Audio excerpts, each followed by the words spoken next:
Less than 1 month to Titans training camp, we are going to do some 53-man roster projections. We brought on our buddy Mike Herndon here to go back and forth with Justin Melo. Both of you guys have released 53-man roster projections for the Titans in the last month or so. We're going to look at those now together. This is the Music City Audible. Let's get to it.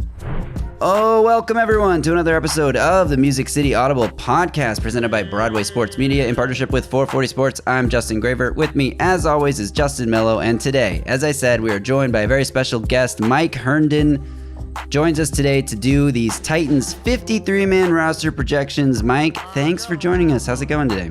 Of course, doing good. I'm excited to be on with you guys. It's been too long. Justin, you got some competition here for this 53-man roster projection. How are you feeling? I love a dueling 53-man roster projection video. I'm all for it. I'm all for it too. So why don't we just dive right in here and get things started? Like I said, we're less than a month away from the Titans reporting for training camp. So we're just going to go down the roster here, starting at the quarterback position where we already have our first difference between your guys' projections. Mike has the Titans keeping two quarterbacks, Will Levis and Mason Rudolph. No real surprises there. Justin Melo, tell me why you are also keeping Malik Willis on this roster. Well, can I be totally blunt? This is the first 53-man roster projection. I bet I change it when I write another one. Cop out in like July or August, in the middle of training camp, I'm going to write another one. And own your different takes. Own your opinion. Well, I'll say this, and I mean it. He was the 53rd player on the 53. Like, I was choosing between him and a 6D lineman. If you read Mike's article, which you should if you haven't already, I'm going to concede makes better points than I do. They kept two in Cincinnati. They didn't take advantage of the third QB rule last year, I think you said, Mike, and they had an injury with Burrow. He was my 53rd player. I guess I'm holding on to the draft slot for now, but I bet when I write another one that this will be one of the changes I make. This is a very disappointing duel because, Justin, you're folding right off the bat. It'll get better.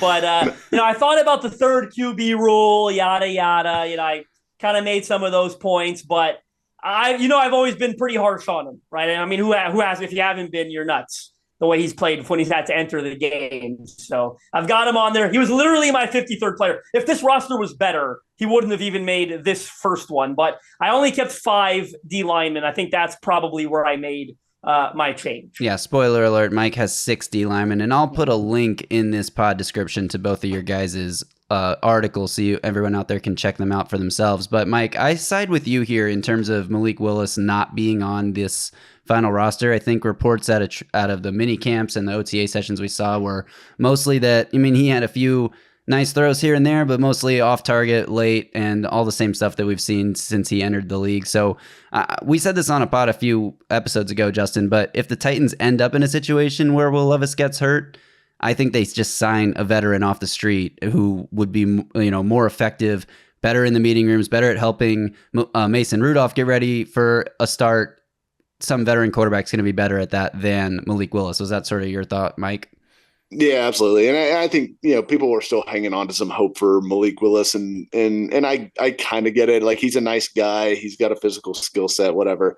I think if you watched Mason Rudolph down the stretch last year for the Steelers, people would be losing their minds if Malik Willis had played that well. Like, people would be clamoring for him to start, right? Like, because Mason Rudolph played really, really well and got the Steelers into the playoffs last year after Kenny Pickett went down. So I think people are sleeping on how good Mason Rudolph really is compared to Malik Willis right now. That's not a competition for QB2. I mean, it's a close case. That's going to be Mason Rudolph's job. And I just don't know what Malik Willis does for you. He's been terrible on the gadget plays. Like, it would be different if, like, you could have a package for him or if you could even do something like what the Steelers are talking about with Justin Fields returning kicks and stuff like that and getting kind of weird with the kickoff return rule. But I don't trust him to do any of that stuff. He seems to fumble the ball every time you put him in that situation. So I just don't see a spot for him in the roster and would have no issue whatsoever cutting him. And before we move on, Graver, let's remind everyone, Brian Callahan lied to everyone and said this is an open competition. Oh, yeah. There's no way in heck No. this is an actual competition, right? Like, I mean, remember when he got up at the combine? I think you were there or whatever, and he said what they were looking for in a number 2 quarterback, and they went out and signed Mason Rudolph just weeks later, essentially. Like, very clearly, this is Mason Rudolph's job. Yeah, it's funny because Mason Rudolph stands, and yes, Mason Rudolph has stands. When the Titans signed Mason Rudolph, Justin, you and I did the emergency pod to react to it, and there were a lot of people in the comments saying he's coming for Will Levis's job. I think, like, this is an extreme scenario, but I think there's a better chance that Mason Rudolph takes Will Levis's job than there is that Malik Willis takes the backup quarterback job for Mason Rudolph. And I don't think there's much of a chance of Mason Rudolph taking that from Will Levis. So the last thing I'll say on the quarterback before we move on here is there's been some speculation, maybe I wouldn't even call it speculation, maybe some like biased hope, optimism from Titans fans that the Titans could use Malik Willis similar to how the Saints used Taysom Hill. And I just want to put it out there and say that, like you're saying, Mike, every time they've tried to use him on a gadget play, it seems like he fumbles the ball. So I didn't want this to turn into a trash on Malik Willis session, which it sort of did. Poor guy, great human being, not good NFL quarterback. Let's move on and talk about the running backs here because we do have another difference. You guys both kept 3 running backs, but Justin Melo, you kept Hassan Haskins, while Mike put Julius Chestnut in the RB3 spot. So, Mike, what is it about Julius Chestnut that separates him from Hassan Haskins in your mind? To me, it's that every time I've seen both Julius Chestnut and Hassan Haskins on the field in the same situation, I've always come away more impressed with Julius Chestnut. And I think they have similar skill sets, but I just think Chestnut's a better runner with the football. Haskins may have a slight edge as far as a pass catcher goes. But I think Chestnut brings enough to the table as a runner to me that puts him over the top. And I think, frankly, Dylan Johnson would be the other guy I would really kind of have an eye on here. But I think that'll be an interesting competition for that 3rd spot. But I'm still sticking with Chestnut, who's been good every time he's been on the field in a Titans uniform. Titans continue to spit in the face of Vols fans here as they cut Jabari Small in both of y'all's projections. Justin, do you see Hassan Haskins like being better on special teams than Julius Chestnut, or where was your mind at with this one? Yes, this is first of all, with Mike, this is a 3-man decision, right? This is Haskins, Chestnut, Dylan Johnson. I think any of them got a decent chance of being this guy. But when I look at Hassan Haskins, where I'll disagree with Mike is, they stuck through him through that off-field legal situation. I think that surprised me enough and insinuates they still like him enough. I mean, it would have been like the Bengals guy got arrested for a DWI today. They cut him today, right? Like, it's been 6 or 8 months since the Hassan Haskins thing, and they've stuck with him. He was arguably their best special teams player in 2022, if you can remember that far back. Like, I think he was near the top of the league in special teams tackles. I remember Jim Wyatt tweeting that near the end of the year in the whole league. So I agree with Mike that Chestnut's the better natural runner. And again, this is close for me. I made the decision based on special teams and just the inkling of how they've stuck with him so long through the off-field stuff, that I'm just going to give it. I think the Chestnut being a better runner thing, I agree with. I don't know that it factors into the decision as much as the special teams aspect of it will, because, you never want to see Chestnut on the field really on offense during the season, right? Like Pollard and Spears are going to carry this thing, you hope, for the most part, right? So I think special teams might play a bigger role in that decision. Those are good points, Justin. I should have mentioned there that you're both keeping Tajay Spears and Tony Pollard. I didn't even say that, but it feels obvious, so that's why I didn't say it. But before we move on from running back, I'm curious if you guys have any read. I mean, we don't know really anything yet, but do you have a guess on who's going to be? We think that's going to be a 1A, 1B with Pollard and Spears, right? Do you have any guesses on who's going to be the 1A, 2, who's the first running back on the field in September when the Titans take it for week 1? I think my hunch is going to be Pollard. It's simply because of the contract. I don't think they would have given him $8 million a year if they didn't intend to feature him to some degree. Now, I certainly agree it's going to be a 1A, 1B, or maybe 1A, 1AA, however you want to term it. But it's going to be like a 51-49 kind of split kind of deal, I think, which will infuriate fantasy owners everywhere, but probably be good for the team. So that's kind of how I view it. I'm with Mike. I lean Pollard because of the contract, the experience. Stature, I think a bit well suited to handle a bit more of a workhorse role than Tyjae Spears is from a stature perspective. I think 55-45, something along those lines, Tony Pollard. And we did see when they were doing like warm-up drills and stuff during these mini camps and OTA sessions that it was Will Levis handing off to Pollard and Mason Rudolph handing off to Spears, which would also sort of indicate the pecking order there. So I kind of hope that Spears is like the 55% to 45% for Pollard just based on what we've seen in their careers. I mean, obviously Spears only played 1 year and Derrick Henry was the larger workload guy, but Tony Pollard in that 1B role with the Cowboys seemed like that's where he excelled the most. So I kind of agree with you guys that I think he will be the first running back on the field when the season starts, but I don't necessarily think that means he dominates the carry share or the rushing share there. And I kind of hope he doesn't, but we'll see how that shakes out. Moving on to wide receiver now, we're going to spend very little time on this position because you guys both projected the Titans keep 6 guys. You both projected the obvious 6. DeAndre Hopkins, Calvin Ridley, Tyler Boyd, Treylon Burks, wide receiver 4, Nick Westbrook-Akina, wide receiver 5, and Jaquan Jackson, the rookie 6th-round pick, as wide receiver 6, which means that Kyle Phillips doesn't make the team, Mason Kinsey doesn't make the team, Karis Jackson, Trayshawn Harrison, Bryce Oliver, and Sam Schnee all get cut. Colton Dowell, important note here, you guys both have him projected to begin the season on PUP, physically unable to perform list. Remember, he ended last season on IR after an injury. So I don't know if you guys have any thoughts you want to share about like why you cut Kyle Phillips over, like favor Jaquan Jackson. Is it just because the new shiny thing is the unknown is better than the known? I don't know. Well, Kyle Phillips had some moments. I mean, if you look at the Pittsburgh game last year, if you look at the New York Giants game, his rookie season, like he really has flashed, but the inconsistent ability to stay on the field, is that where the line is drawn? I'll go to Justin first for this one. Yeah, I'll keep it short, but like not good on special teams, right? It was a turnover machine there, slot only player, so he doesn't have versatility. I think Jaquan Jackson's probably going to be more versatile than he is on offense. And number 3, injury prone is an obvious one as well. And yes, I do think Jaquan Jackson being the recent draft pick, Rand Carthon didn't draft Kyle Phillips. That definitely plays a role. In fact, I bet Mike and I smiled when we cut Kyle Phillips. Like, I'm so over this experience personally and ready to move on. It was an easy decision. In fact, if I had to keep one of those guys that was cut, it probably would have been Karis Jackson, because at least he was a pretty good return guy when he was on the field last year. And just so happens, if none of these other guys, Jaquan Jackson doesn't prove to be a good return guy, yada, yada, I think Karis Jackson has an easier pathway to the 53 than Kyle Phillips does. Interesting. Yeah, I ultimately kind of came to the same point. And it comes down to the fact that if you're going to keep, I think the only way Kyle Phillips makes it is if they end up keeping 7, or he surprisingly steals the punt return job, because whoever that backup slot guy is going to have to be the punt returner almost certainly, right? Because I don't think they're putting Spears or Pollard back there, and there's just nobody else. I mean, Amani Hooker theoretically could do it, but you don't really want him doing that either. So I think that's going to have to be that role, because Tyler Boyd's not going to come off the field much. If they're going to have a slot receiver in the game, it's going to be Boyd. So I just think it's going to be a situation where that guy is not doing anything besides returning punts on game day, most likely. And if Jaquan Jackson can do a little something on special teams outside of returning, that would be great too. But I just don't.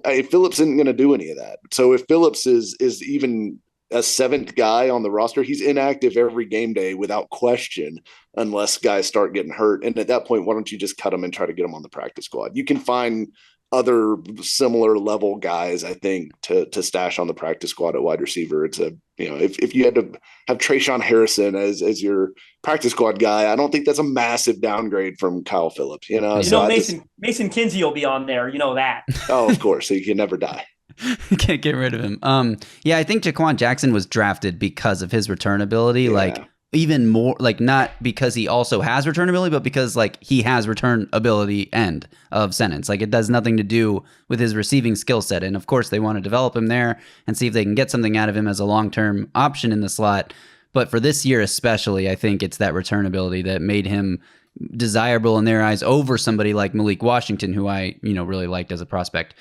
Looking at the tight ends, you guys both kept 3 tight ends. Again, the obvious ones, Chigakonkwo, Josh Wiley, Nick Vanette, our boy Thomas Odukoya, doesn't make the roster in this scenario, along with Steven Stylianos and David Martin Robinson. I don't even, is it worth throwing it to you guys to get your thought process? This feels so obvious. Should I just move on, or stop me if you have something to say?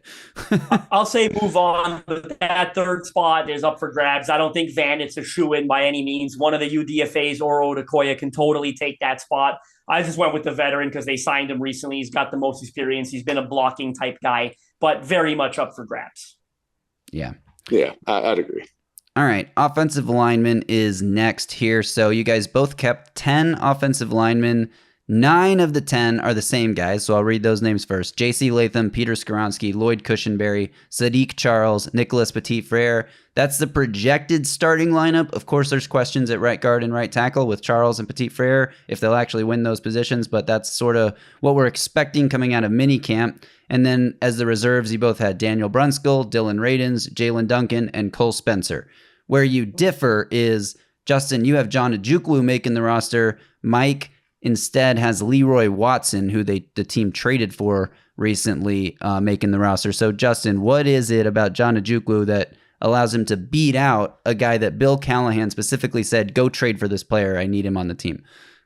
Well, this is a toss-up, in all honesty, right? And now we factor in Jerron Christian into this conversation as well, who's another guy they just added to the roster that also has history with Bill Callahan, just like Leroy Watson does. I think the thing for me is it sounded like, I don't know how much I'm allowed to say here, but it sounded like Ojukwu was working fairly high in the pecking order throughout OTAs when, Petit-Frere and Duncan weren't on the field. Presumably they were rehabbing injury. I think Brian Callahan confirmed that NPF was nursing injury, and it sounded like Duncan was as well. He was present. He was in the building. So I reported that on Twitter. So he was in the building. So presumably was rehabbing something too. It sounded like a joke. I mean, Callahan was very complimentary of him earlier this month. I think Kayla at one point tweeted, Kayla from the Ramon, Kayla and Will show, had tweeted that he was getting a lot of work at right tackle. Again, toss up for me, second year UDFA. We all liked him last year when he was a UDFA, but this is probably a three-man. I was right, we both kept Cole Spencer, but this is probably like a three-man race for that final tackle job, and you could make a good argument for any of them. Yeah. Yeah, I'll fold on this one. I'll say that if I was redoing it today, I'd have Ojukwu on, and I'd have probably Jalen Duncan actually off. Wow. Just possible.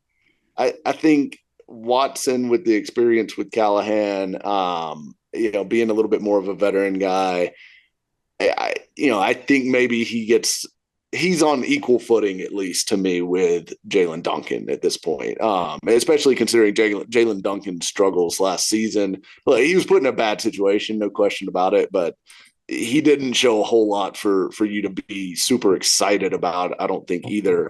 And so, yeah, it would not surprise me at all if Ojukwu or Jerron Christian were able to take a spot from him. And then the other guy I think we should mention here is Cole Spencer. They threw a lot of money at him as a UDFA. They were very interested in him, clearly. Like, they brought him in for a visit in the pre-draft process. So they clearly, he tested off the charts, like, athletically at that Big 12 Pro Day in Frisco. So I think he's a guy that's worth watching as a backup that'll be kind of a fringe guy that maybe you want to keep an eye on if you're late in a preseason game. Keep an eye on Cole Spencer. I think number 70 is that what he is on the roster right now. But somebody to watch there, just from a physical skill set standpoint, and obviously someone that they took an interest in. Yeah, I agree. On Jalen Duncan, I saw a tweet recently. Forgive me, I don't remember who it was or even what it was, but it was like a list of all the tackles graded by PFF last year, and Ojukwu was like last in, or not Ojukwu, Jalen Duncan was last in multiple categories. So like pressures allowed, sack rate, offensive pass block grade, like just a bunch of categories where he was either last or near the end out of like hundreds of tackles. So really bad year for Jalen Duncan. But of course, he's a rookie. I think he's the kind of guy that if you ultimately decided to try to stash him on the practice squad, you'd be okay doing so. Like, I don't think you're going to lose him to some other team. And then you have the chance to keep working with Bill Callahan, develop the traits that made him, a guy who was in the first round conversation in January before he ended up, not this January, but the January before he got drafted. And then a few months later in April, he slides all the way to the 6th round. But he has some physical traits that made him, pop up in that conversation of 1st or 2nd round tackle. So I think there's something to work with there. But we got to see some pretty massive improvements from where he was at when the season ended last year for him to really stand a chance to have an impact. All right, let's flip over to the defensive side of the ball. Before we do, I'd like to take a moment to tell everyone that this episode is brought to you by Sinkers Beverages in East Nashville and Bluegrass Beverages in Hendersonville. Sinkers Beverages is the premier wine, spirits, and beer store in East Nashville, serving the community since 1985.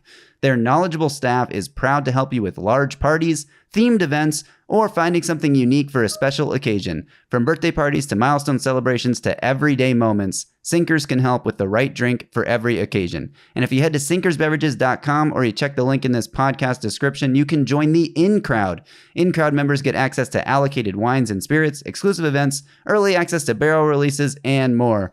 And I'd also like to take a moment to thank our YouTube watchers, our viewers out there. We always appreciate the audio downloads, but even more than that, we appreciate the YouTube viewers. If you want to join the conversation, drop a comment below. We've really enjoyed some of the comments we've got recently, and especially after our last pod, asking people to tell us where you're commenting from. We got people in Scotland. We got people all over the world tuning into the Music City Audible. So we appreciate all of you guys out there. Join the conversation below. Drop a comment. Just drop tighten up. Just drop boosting the algorithm. Whatever you want to drop in the comments. And if you have questions for Justin or I, we will answer them. So get in those comments. And remember to subscribe to the Music City Audible channel. Give this video a thumbs up, like, and turn on channel alerts so you get a notification every time we drop a new video. All right. Back to the 53-man roster breakdown here. On the defensive side of the ball, we're going to start with the defensive line. And yes, this is where, Justin, you make up the numbers for keeping Malik Willis, where Mike had him off the roster. Justin with only 5 defensive linemen. Mike has 6. There's 2 differences here also. Because not only do you have one less guy, but there's only 4 guys in common from list to list. So you both have Jeffrey Simmons, Tavondre Sweat, Sebastian Joseph Day, and Marlon Davidson. Justin, your 5th D lineman is TK McClendon Jr., whereas Mike does not have McClendon Jr. He has Keandre Coburn, Hookem, and Isaiah Aiton. So Mike, as we see the Earl Campbell jersey hanging behind you for our YouTube audience out there, is the Keandre Coburn a bias keep? Or do you actually think that he can make this roster?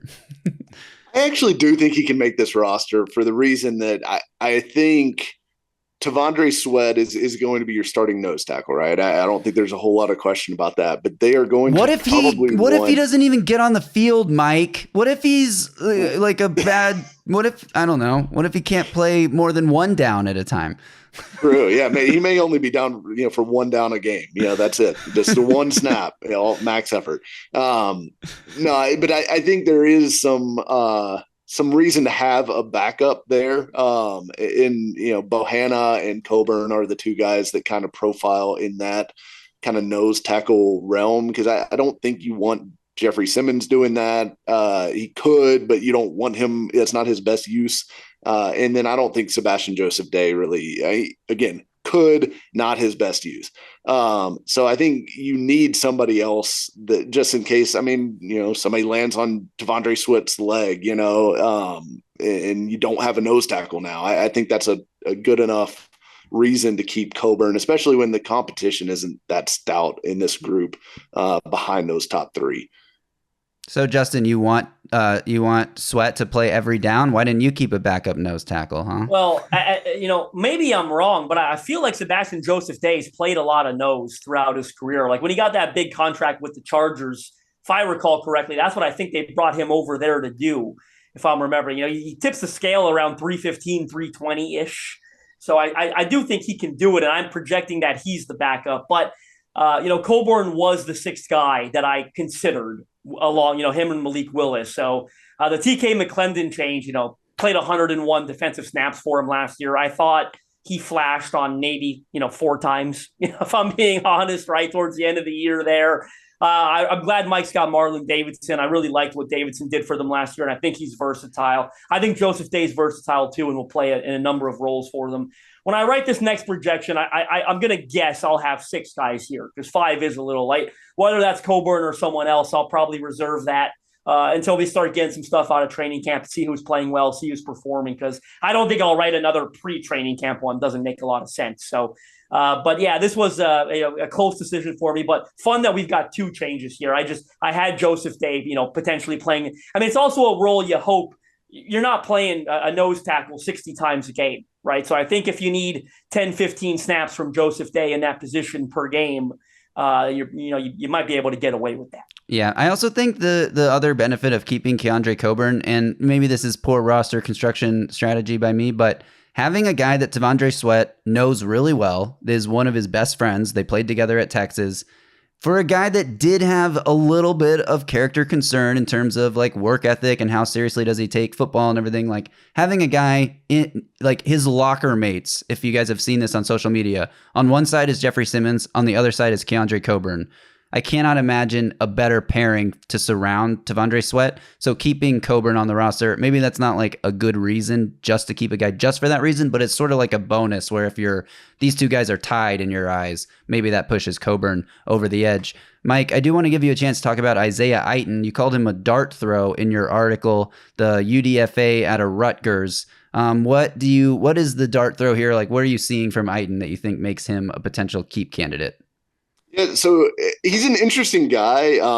He's a little undersized at about 280 roughly weight wise, but he's got long arms, 34-inch arms, and some explosion to his game from a movement standpoint. And he's also a guy that just he looks the part physically. Former pretty highly touted recruit, I believe, out of high school too. So there's some juice there that it's one of those things where you'll need to see if it can all come together for him.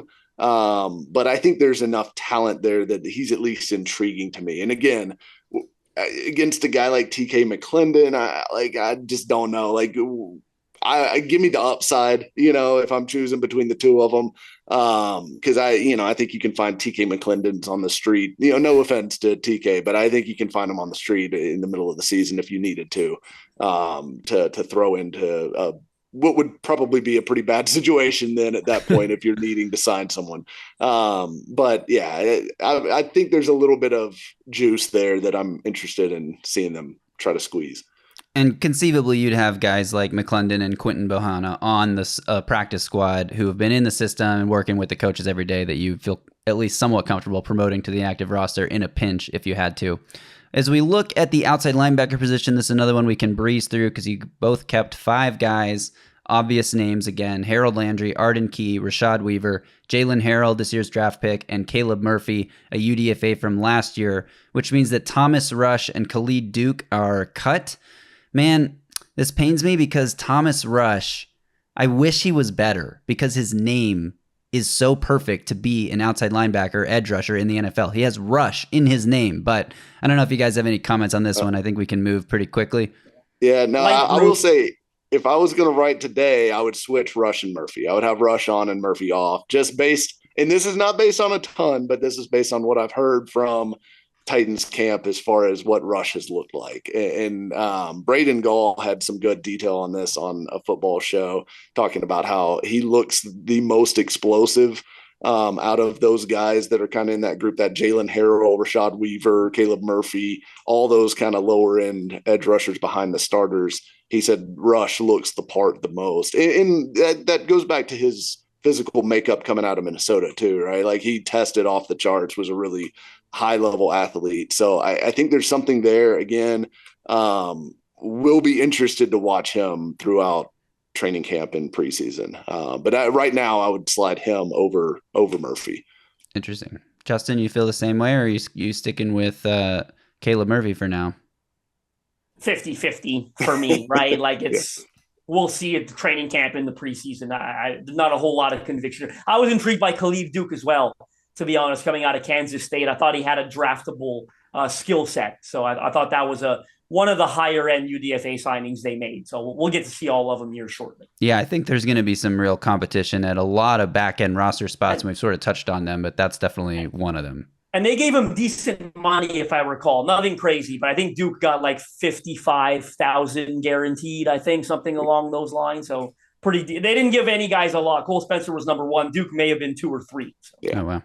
As we look at inside linebacker, again, same projection from both of you. 5 guys: Kenneth Murray, Jack Gibbons, likely your starters based on what we've seen from mandatory minicamp. Justin, you and I went back and forth on who should start at inside linebacker, but based on what we've seen so far, I think at least to start the season, those will be the first 2 guys on the field. Then you got rookie Cedric Gray, Otis Reese IV, undrafted free agent from last year, and James Williams, the safety turned linebacker that they drafted, a few months ago.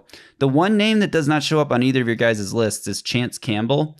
And this is intriguing to me because, I had written off Chance Campbell as well. When we did our inside linebacker episode, Justin, we didn't even talk about him. We talked about 3 other guys that are fighting for a chance to start there, those guys being Gibbons, Gray, and Reese. Didn't even mention Chance Campbell, but I was listening to Paul Kaharski's podcast last week and following some of the reports out of minicamp. He said Chance Campbell is playing well and is a guy that's popping all over the field. I also noticed in Jim Wyatt's article that he had Chance Campbell deflecting a pass against, I can't remember who it was at this point, but somebody that would have been playing first team offense. So that means Chance Campbell is getting some run higher in the order than maybe you would expect. Of course, they could have been doing a first team offense versus second team defense. They do that sometimes too. So maybe that's what it was. But I don't know if Chance Campbell is necessarily the 6th guy at the inside linebacker spot. Of course, we haven't really seen him get a chance to play football really as a defender, but he's also a guy that can make an impact on special teams based on his athletic profile.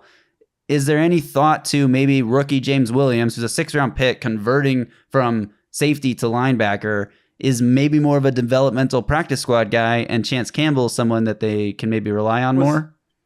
Was Williams a 6th or a 7th? He was 7th, right, Mike? Was he a 7th? Jalen Harrell was a 7th. So did they have? Oh, I thought they were both 7ths. I can cut this out if you don't want to sound dumb. Wait, Actually, he was a 7th. Wait, did you ask about James Williams or Chance Campbell? James Williams. Williams was no, he was a 7th. He was a 7th. Both sound dumb now. No, I'm kidding. I told you he was a 7th. Pick 242, 7th round. You're right. I misspoke on accident. I knew the answer. I just was a brain fart. I don't know. I was testing us. I had a 3 a.m. call time this morning. Okay, I was up very, very early. So anyway, Justin, Chance Campbell, no chance. What do you think? No, I think it's possible. James Williams as a 7th rounder, one of the last picks in the whole draft. I don't think he's guaranteed a roster spot, but I do think he'll probably be a pretty good special teams player. At least the profile suggests he will. So I'm giving him the edge over Chance Campbell, who's been here, 3 years now, and is recurring injuries, never really gotten on the field for them very much. So, look, is there a chance? Sure, there's a chance, but I feel good about. I think Luke Gifford played the 2nd most special team snaps out of any player on this team last year. So I think right now I'd probably even put Luke Gifford ahead of Chance Campbell when I'm deciding these things. But I went with James Williams because I do think he'll be able to play special teams. That gives him the 5th linebacker spot for me, plus the developmental upside. Yeah, and the fact that he played safety in college would indicate that he has some coverage skills, which is obviously becoming more important every year for linebackers. Is that something that played into your thought process, Mike? Yeah, definitely. He definitely profiles as a guy, not only with special teams ability, but with upside, just because of his length and speed and explosion and all that stuff. So he's a guy that's pretty exciting for me from just watching him develop standpoint, because there is some upside there. And the other name that I think is at least kind of worth keeping an eye on with this group, because I really feel like it's pretty wide open, right? I think once you get past the first couple names here, it's wide open as far as who could take these jobs. I think Garrett Wallow is a guy that people don't talk about at all, but could make this roster over some of the names that most people are penciling in right now. Because, dude was a tackle machine at TCU. Some of the advanced metrics on him coming out were extremely promising. And then he did get to play a little bit last year too. So I think there's some ability there that maybe people are sleeping on a little bit compared to some of these other options. So to me, wide open at those last couple linebackers. Yeah, that's interesting. He was picked up in the middle of last season, late last season, off of the Texans practice squad there. So interesting. I mean, yeah, he's been around, ran Carthon and Mike Vrabel, and still here with a new coaching regime. So they must see something at least that they like to keep him around in camp. So yeah, we'll keep an eye on that position for sure. Looking at the cornerbacks, this one's interesting to me too. 6 guys kept by both of you, 5 of them the same, and I think 5 obvious names: L'Jarius Sneed, Chido Awuzie, Roger McCreary, Jarvis Brownlee Jr., Trey Avery are the 5 you both kept. Mike has Robert Javier, however you say it, making the roster, while Justin has Gabe Judy Lawley. Now, just based purely off of hype from minicamp, I feel like Gabe Judy Lawley flashed a lot. A guy that, I mean, as a UDFA, it's going to be tough for anyone to make the roster. But is there a reason, Mike, that you like Robert Javier above Gabe Judy Lawley? If I was writing it today, I would have flipped those two. Because Judy Lawley did seem to make a big impression at camp and was apparently working very high in the rotation as well. Again, no Sneed, no Awuzie for a lot of that, OTA period. But Judy Lawley was making the most of those opportunities from everything that we've heard. So I would flip those two. Javier was just kind of a guy that I kind of thought had an interesting profile coming out of Towson as a UDFA. And I'm still interested in him. I just think, from a buzz standpoint, Judy Lawley has taken the mantle there for that kind of 6 cornerback. But at the same time, we've seen guys get buzz this time of year and it not translate to anything come training camp. So I do agree, like, while Gabe Judy Lawley may be leading right now, like, a lot can change over the course of that training camp and preseason period. It's very interesting that, I mean, this is sort of how it's going to go, I think. I don't think there's any debate about this, but it's worth mentioning Caleb Farley, the former first-round pick who couldn't stay healthy and dealt with numerous off-field tragedies, probably finally sees his time on this roster come to an end. You both had that, Justin. Is that just an obvious thing you're writing in stone? Yeah, I think so. I have a hard time seeing how this career gets salvaged at this point. I will say, and again, I'll be boring again here, but Anthony Kendall played the most special team snaps out of anybody on this roster last year. Number 1 above everybody. So I gave him more of a chance to have that final corner spot than I did Caleb Farley, in truth. Came down to Judy Lawley versus Anthony Kendall for me, and you could flip a coin, in all honesty. But Robert Javier, good shout out by Mike, because he was the one that probably intrigued me the most. If you saw the athletic profile, he's one of the most athletic UDFA. I think he was the second most athletic UDFA they signed besides Cole Spencer. So I was very intrigued by him. He was all team conference, right? First guy to do that from Towson since who, Graver? Why would I know that? Because I said it on the UDFA episode. You never listened to me. That's why we're going to counseling. It was Titans legend Ty Smith, the last corner from Towson. Yes. First team all conference from that program. Interesting. So that also means Eric Garror, Tay Gowan, and you mentioned Anthony Kendall get cut. Eric Garror flashed a little bit at moments last year. Trey Avery has a little bit more experience. Probably got burned a few more times. Like, I think this is as much a toss-up as the 6th spot is Garror versus Avery. Yes. Any other thoughts? I would also add Tay Gowan's got some history with Denard Wilson as well. I think they crossed paths in Philadelphia previously. Although I think he was cut during the time that Denard Wilson was in Philadelphia. So it may not be great history, but just something that's interesting. Yeah, I mean, there's a lot of guys in the mix for the 5th and 6th spots in this room. I think the only 4 we can say are locks are Sneed, Awuzie, McCreary, and the draft pick this year, Jarvis Brownlee Jr. Anyone else could step in and steal the 5th and 6th cornerback role. So that's another one to monitor. I mean, this is probably every team in the NFL. I don't study every roster as closely as guys like Justin Melo do, who writes 3 articles a day for the Chicago Bears. But secret's out. Like, there's probably like almost every single spot except for like quarterback has 2 or 3 or 4 guys competing for the last 1, 2, or 3 spots at each position. So that's going to be an interesting thing to track during training camp, is who's getting reps with who, when are they coming in the preseason, who's playing a lot in the 4th quarter, who's not really playing much, and that might mean they have a role locked on the roster, or that might mean that the coaching staff just doesn't need to see them anymore. It's going to be fun to see all that play out. We got one more position here before we get to the specialists. So let's talk about safeties, where, Justin, you have Amani Hooker, Elijah Molden, Matthew Jackson, and Shaheem Carter, who you noted as a placeholder for a veteran addition. Meanwhile, Mike has free agent addition written on the top of his safety list, followed by Amani Hooker, Elijah Molden, and Shaheem Carter. So Mike not keeping Matthew Jackson, both of you guys leaving room for a veteran addition here.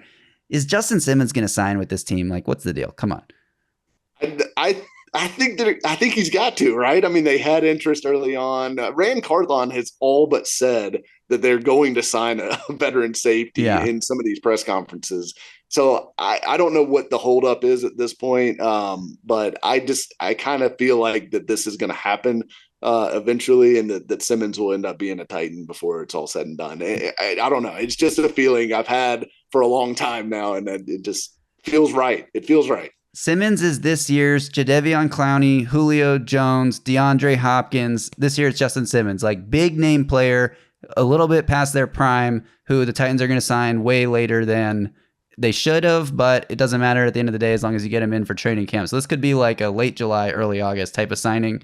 All I know is he's more Hopkins than those other guys. No kidding. I was gonna say. Justin, we'll have the emergency pod out as soon as that finally happens. The other guy I wouldn't mind bringing in, and is just talking veteran safeties, and I mentioned this on our last show, Justin, is another Hook'em boy, Quandre Diggs, also on the market, played a lot of good snaps in his career. So, Justin, Matthew Jackson makes the roster. I guess you have him over Shaheem Carter. Was that another toss-up for you, or do you see something in Matthew Jackson that you think he is the third safety right now? Special teams. Yeah. I keep saying the same thing, but I think most NFL fans forget that like these last 5, 6, 7 roster spots are going to be decided based on that, right? So he was a demon on special teams for them last year. They loved his upside on that in that phase of the game. So yeah, that's simple. And then that means Mike Brown and Keaton Ellis get cut. But to me, this is the same thing we've been talking about with the last few position groups, where Amani Hooker and Elijah Molden are locks. The other 1, 2, or 3 guys, if it's a veteran, if it's one of these other guys in the mix here, it's pretty much an open competition. So whoever plays the best in training camp has a chance to earn those spots.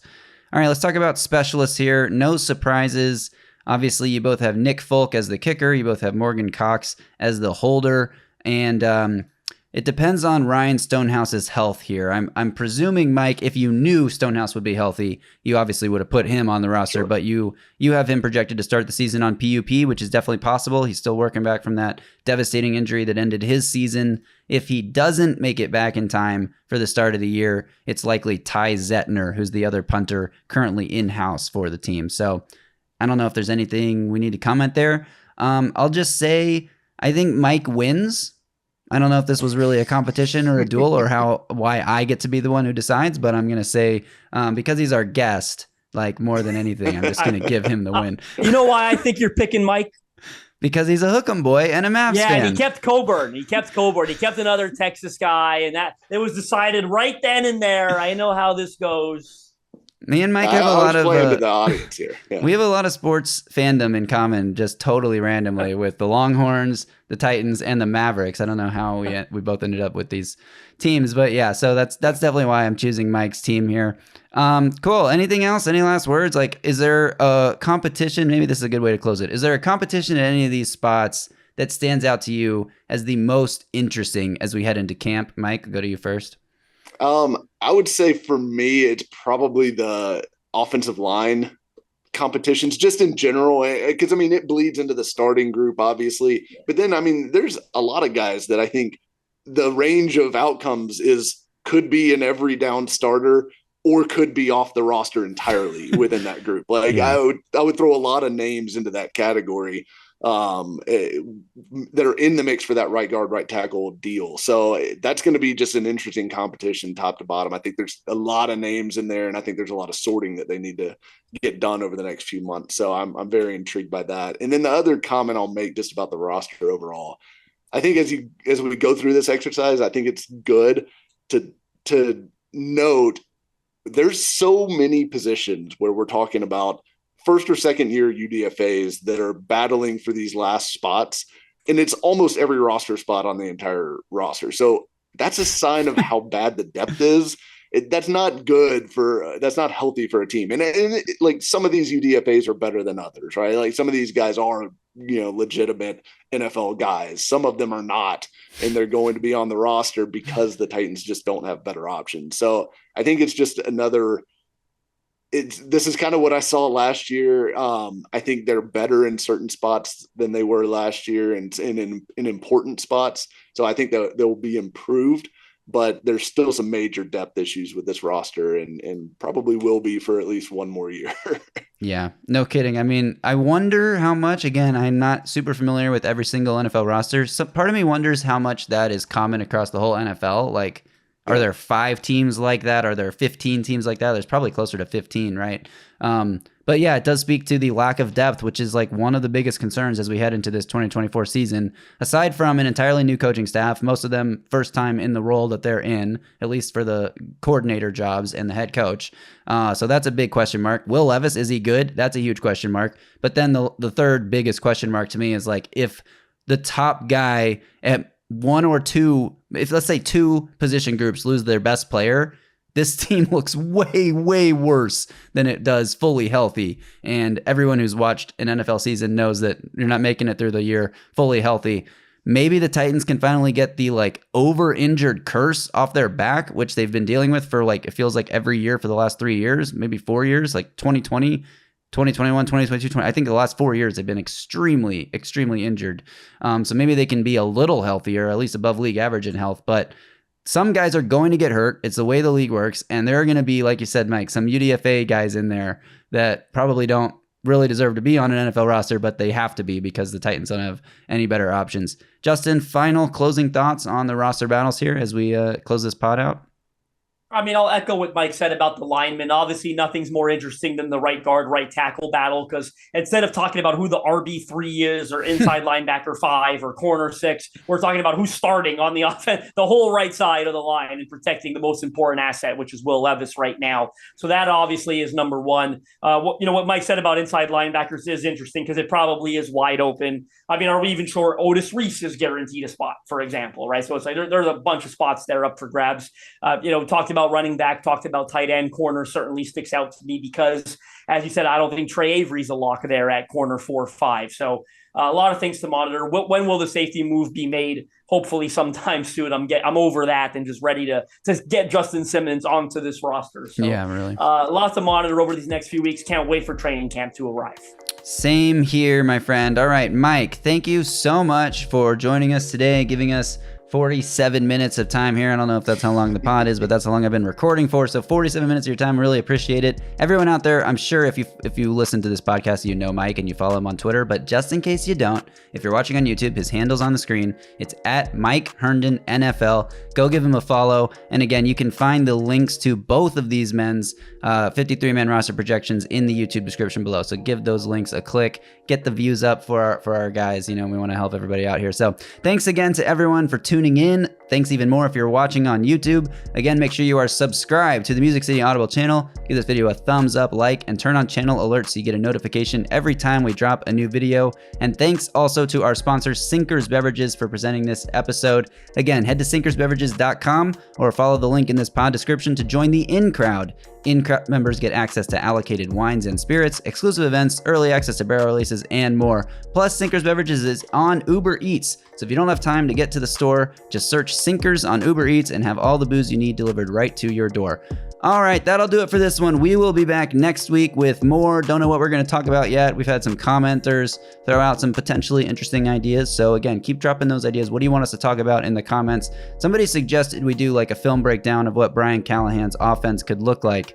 And not to take anything away from that commenter, but I was already thinking of working on that exact idea. So what will the Titans offense look like under Brian Callahan using some film from the Bengals? I'll probably get to that, I don't know, around training camp time. It's going to take me a bit. But if you have ideas for what you want us to talk about, drop it in the comments, because to be completely honest, in the middle of June, it's tough to come up with content. So we will come up with something next week. But until then, for Mike, thanks again. For Justin, I'm also Justin. We will see you next time. So y'all stay safe out there and tighten up.